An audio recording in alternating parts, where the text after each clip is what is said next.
Good morning. Welcome back to the Kids KC Inspirational Tales. I hope today's lesson titled One Day at a Time will inspire someone. Mommy, when we get home, what will we do after we eat? My son would always ask me. He wanted to know everything in advance and therefore could not manage to be completely present on the return trip on the way home on the journey. Perhaps you have come across similar questions coming from your children's month. What are we having for dinner tonight? When perhaps they are still sitting at the table eating their lunch. What if I don't pass my makeup exam?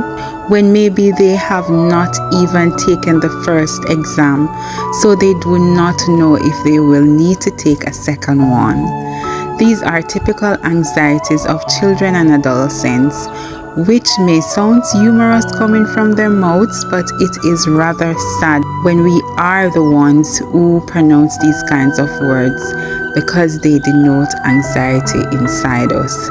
Anxiety is one of the most common symptoms reported in psychologist consultations around the world, followed by depression, and I do not think it is a coincidence.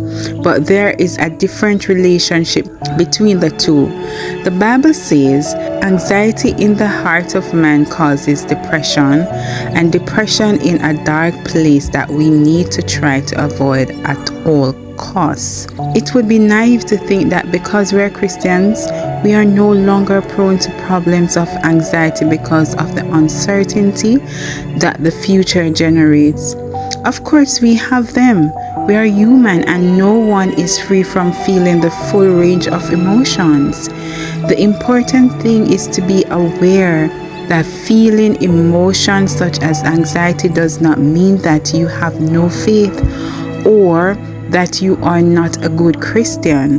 It means that the Christian path is one progress, advancement, and growth, and that some answers do not come overnight.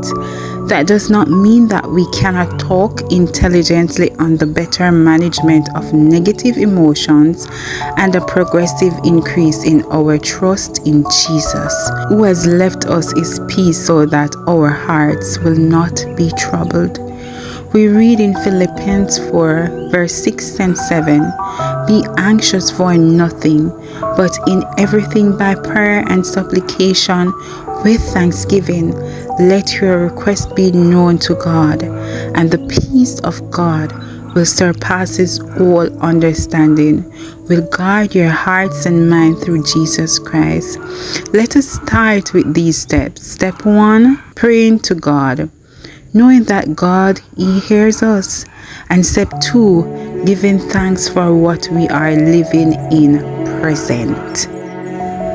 Today's lesson was inspired from 1 Peter 5 verse 7, and it reads, "Cast all your anxiety on Him because He cares for you."